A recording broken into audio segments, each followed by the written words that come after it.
स्वस्ति न इंद्रो वृद्धश्वाहा स्वस्ति न पूषा विश्ववेदाः स्वस्ति नस्ताक्षर्यो अस्ति नेमिः स्वस्ति नो बृहस्पतिर्दधातुः। ओम सर्वमंगल मांगल्ये शिवे सर्वार्थ साधिके शरण्ये त्र्यंबके गौरी नारायणी नमोस्तुते। वक्रतुंड महाकाय सूर्यकोटि समप्रभा निर्विघ्नं कुरु मे देव सर्वकार्येषु सर्वदा। ओम गणपते स्वाहा ओम ब्रह्मणे स्वाहा ओम ईशानाय स्वाहा ओम अग्नये स्वाहा।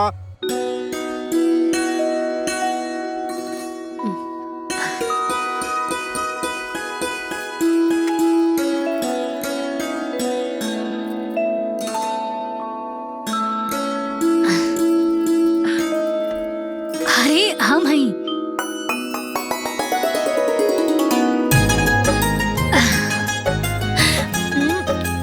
हमार देवरानी जी तब बड़ा खूबसूरत बाड़ी।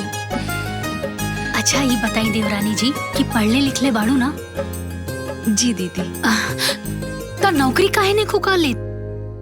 हम BA पार्ट 2 तक ही पढ़ पाऊनी, ग्रेजुएशन कंप्लीट ना भइल। यही से काहे कि हमरा घर के स्थिति आगे पढ़ावे लायक ना रहे। यही से आगे पढ़बो? काहे ना दीदी, हमके तो पढ़े के बहुत मन करेला। ता देवरानी जी आगे पढ़े की तैयारी काला। सच्ची? सच्ची। हम तोहरा के आगे पढ़ाई।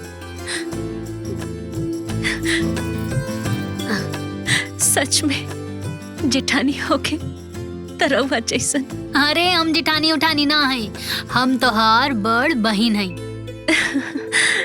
अभी हम सही कर देता नहीं, दीदी होके तरवा जैसन।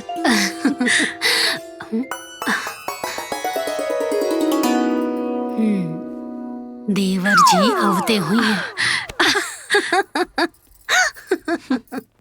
अरे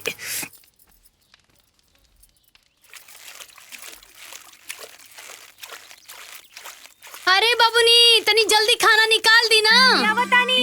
चल चल। लाओ लाओ रख। आओ आओ है जी भाई बैठ। बाबूजी हाँ अब तनी देवर जी के समझा दी कि बियाह हो गइल बा। हाँ समझता रहे रे। अब लखहरन के साथे घुमल छोड़, तो बियाह हो गए, 1 से 2 हो गई ले। जिम्मेदारी अब संभाले के पड़ी।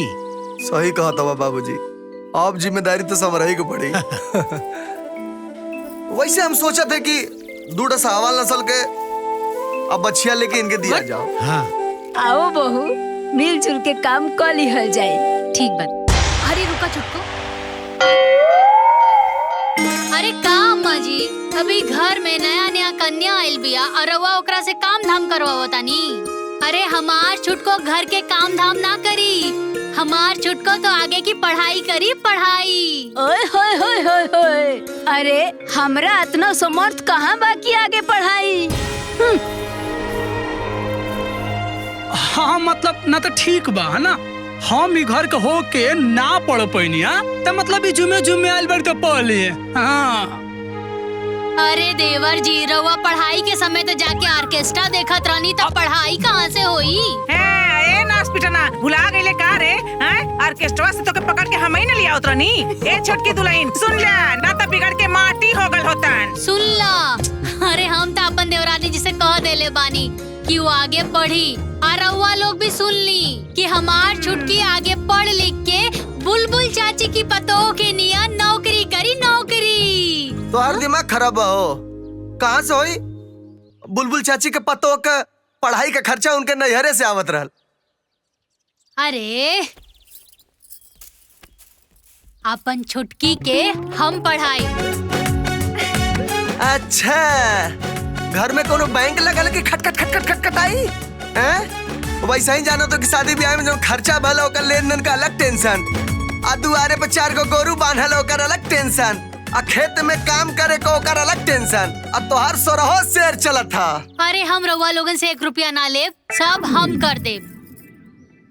कहाँ से होई? ऐसे रउआ के का मतलब बाजी? जब हम कह देले बानी कि हम हमार छुटकी के पढ़ाई के सब व्यवस्था करब त मतलब करब। अरे वो लोग देख लिहा, हमार छुटकी जब पढ़ लिख के नौकरी करे लागी ना त ई घर के कुल अभाव दूर हो जाई। अरे जब वो कहतिया तमान कहन जाता हैं? ओहो, अरे मनही के न परी, अरे उहे नु घर के मालकिन बिया। ओहो, अरे फौजी, तोहके इतना प्रॉब्लम काहे होता हो? जब वो कहत या बोझा उठावे खातिर त तोहन उनके कपारे पर काहे गड़ू होता है? ए दुल्हन, तू ठीक सोचलू, तू पढ़ावा।